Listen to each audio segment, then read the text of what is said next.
Breaking news out of Boston, a pair of bombings rocked the finish line at the historic Boston Marathon. I have a group message with my friends, and one of my friends is like, "Oh my gosh, there's a bombing in Boston." There was like mass tweets like praying for Boston from like all over the country, and there's like hashtags. People I knew from school were there, and so that was kind of scary to know that I had people that I knew there and friends were there.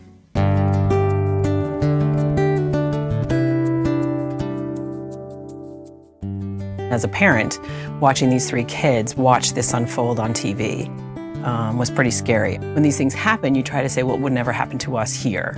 And then there it is happening to us here. When as a parent, we get troubling news, we first want to be sure that we are safe, that as a parent I'm safe, and that my child is safe. And they're looking to us to convey that sense that right here, right now, you are as safe as you can be. My son Jordan asked questions about how did the bombs get there, and he was, very curious about how does something like this happen? Why would somebody do something like this? Elementary school aged children are very much fact-based. They want things to be fair. They want there to be good guys and bad guys. They want the bad guys to get caught and to be punished. And they want there to be a reason terrible things happen in the world that we live in. I'm kind of a firm believer of letting my kid talk. And one of the things that we talked about was this fear a little bit of, is this going to happen again? The best way you can help your child is to really help them to understand what they are thinking, to understand what they're wondering about, tease out their real questions, and then you can answer those questions and share your own family values.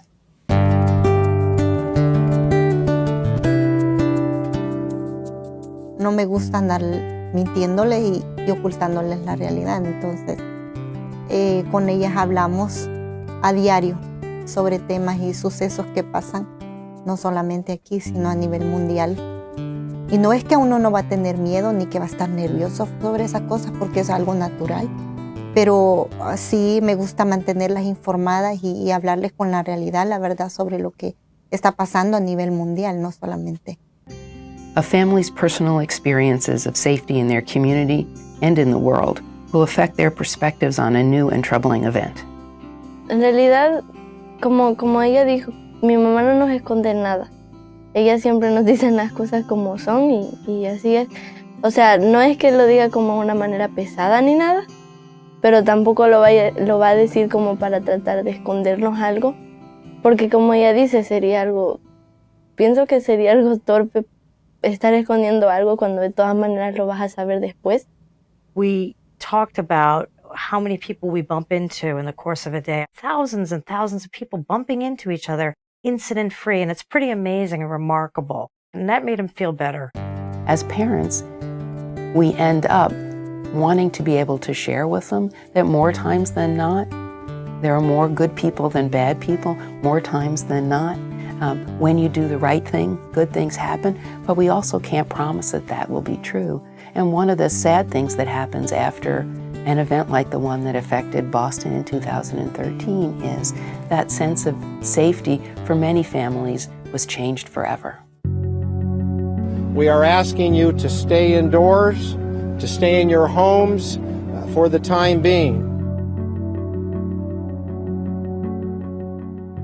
First it was Massachusetts, like this is never going to happen in our home, and then it did happen, so the bubble got smaller, but then it was kind of in Boston, so the bubble, it was Belmont, and then when it happened in Watertown, the bubble got even smaller to just our house. There you're watching CNN, it's not even our local news, you're watching CNN and they're in front of this place we go for breakfast, and that was really bizarre. And that was harder for me as a parent to try to distance it for the kids. What happened with the lockdown or other crisis events that affect children and families in their homes is that it really affected a child's daily routine much more personally. It interfered with their safety bubble, and children reacted to that. Out in front of our house, state police, there was people dressed in black, there was ATF, there was U.S. Marshals. I had dogs sniffing all around our property. It was very scary seeing them out there, but we talked about, well, if they're there, we're probably safe, right? And that started to make a little bit more sense to him. The adults had to stay calm so that I could stay calm, so that Linnea could stay calm. I'm like your typical teenager. I woke up and the first thing I did was check my phone. I got on my Twitter and people were saying, I hope everyone's safe, don't go outside your house. So I went into my parents' room and I was like, Belmont's on lockdown. When a teenager experiences a crisis event in the community, they are taking in information from many, many different sources. Sometimes instead of being in front of the conversation, parents may feel like they're running to keep up with their teenager to find out where are they getting all their different forms of information. On the one hand, she was able to be a part of her community and process this. On the other hand, you don't know what they're saying to each other. And there's no adult involved in the conversation to say, calm down, that's getting overblown. Even if you think you know where your child got their information, understanding how they understood what they heard or what they learned has to be the first step, because that's what allows you to take the conversation a little bit deeper. We kept turning it on and sitting there for long stretches and then realizing nothing's happening. I thought it was better to just shut it off and try to normalize the day as best we could. It's important to turn off the TV set, to do something that is more of what you might do on a regular day or something that would be fun. A lot of parents, we were texting back and forth. Their kids were sitting in front of the TV and they were talking about how anxious their children were. For me, it seemed to be working. Well, let's keep it off, and it kept it a little calmer. First, reassure your child about immediate safety.